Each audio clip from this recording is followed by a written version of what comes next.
Each and every college football season, there are bold predictions. Whether it's some super fan thinking their quarterback's going to win the Heisman, or it's some young freshman who looks like the next big thing for their program. Either way, there is always something going on, and someone predicts something crazy. In today's video, I want to take a look at 4 examples of bold predictions that ended up not coming true and looked extremely stupid by the end of it. I think it's going to be a fun video, and if you'd like me to do more of this, be sure to let me know down in the comment section, and give me a bold prediction I can include in my next video. Also, don't forget to subscribe to the channel, as we are on the road to 100K, hit that like button for the algorithm, and turn on post notifications so you never miss when I upload. Now, let's get started and talk about 4 stupid, bold predictions. So the first guy we're going to talk about is a dude by the name of Lynn J Dixon. We all remember Travis Etienne. He had a tremendous freshman year with Clemson and then became the ACC's all-time leading rusher. He also became a first-round pick to the Jacksonville Jaguars, but would have to sit out all of 2021 due to a preseason injury. The next man up was a dude by the name of Lynn J Dixon. Back in 2018, there was an article published about how the Tigers had struck gold 2 years in a row. As a freshman, Dixon actually ran for 547 yards with 5 touchdowns and an absurd 8.8 yards per carry. There was good reason to think that Lynn J was going to be next up. And in 2019, he reaffirmed that. He upped his yardage to 635 yards with 6 touchdowns and still a pretty good 6.1 yards per carry. After 2 years, the prediction looked great, but then 2020 happened. Travis Etienne decided to return, and Dixon's carries went down, and he only had 190 yards and 2 touchdowns. As I said earlier though, Etienne would leave for the NFL, and 2021 was going to be Lynn J's big year. He had waited 3 years for this, and how did he do? Well, he ran the ball 10 times for 48 yards without a touchdown. He not only got replaced by a true freshman, but he also caused some off-the-field issues, and Dabo Swinney even made a comment about him and told him that he needed to grow up. Lynn J would bail on the team after a few games, and after a couple of months in the transfer portal, he has since settled on West Virginia, where he will get one more opportunity to save his once promising career.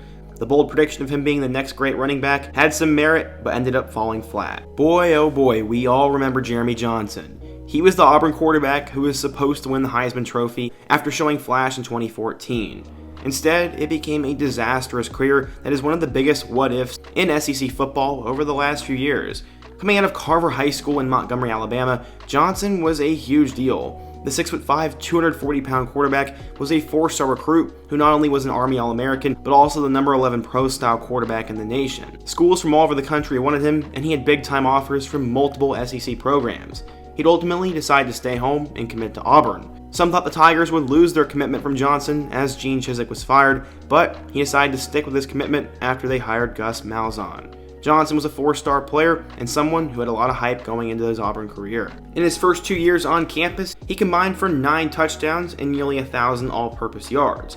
In fact, he showed a lot of flash at the end of 2014, and with Nick Marshall graduating, it was going to be the Jeremy Johnson Heisman train. How did this one go? Not good.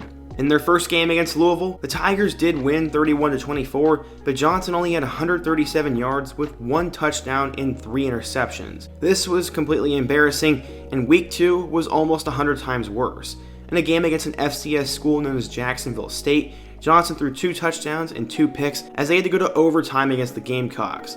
Thankfully, once there, they did win the game, but through 2 games, Johnson looked terrible. Against LSU, Auburn got blown out, and he was eventually benched. He did come back and throw 2 touchdowns in a win over Idaho, but from that point on, Jeremy Johnson was irrelevant and did not end up doing anything. 2015 was an absolute disaster, and in 2016, he'd only play in 4 games before his football career would come to an end. The guy who was supposed to be Cam Newton 2.0 and bring home the Heisman ended up struggling with turnovers, looked scared, and did not live up to all the hype he had. The next dude we're going to talk about is Ohio State cornerback Sevyn Banks. As I was researching for the 2022 NFL Draft this past summer, I actually stumbled upon an article that actually listed Sevyn Banks as a candidate for the number 1 overall pick in this year's draft. I thought that was a little bit crazy when I read it, and it became even more crazy and bold after we saw his performance in 2021. Coming out of Jones High School in Orlando, Florida, Sevyn Banks was a basketball player turned football player and was eventually ranked as a 4-star recruit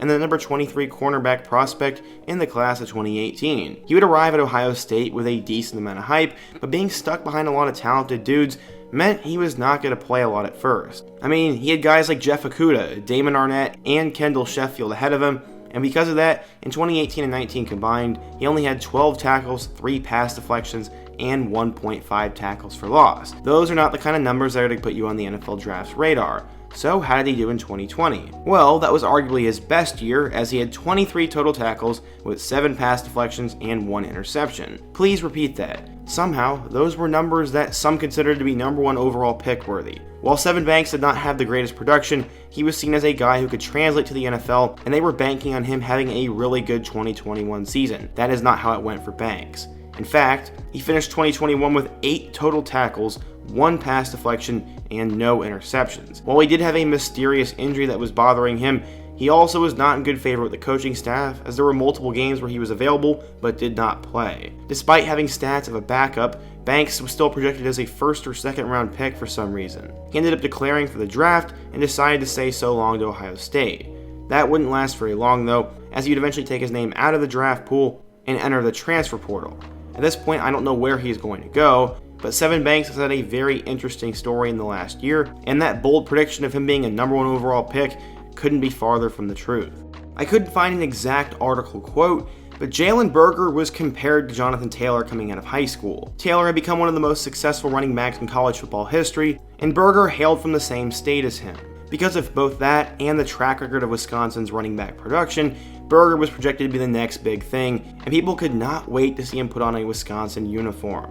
Berger would arrive in the class of 2020, and after being a 4-star recruit, immediately took the field, and some people took notice. But his success in Madison was short-lived. In 2020, he ran the ball 60 times for 300 yards and 2 touchdowns. While the team battled a lot of off-the-field issues, Berger was solid when he played, and many believed 2021 was going to be his year. Personally, the first concern I had was when they brought in Clemson running back transfer Chaz Malusi. I thought Berger was supposed to be the number 1 star.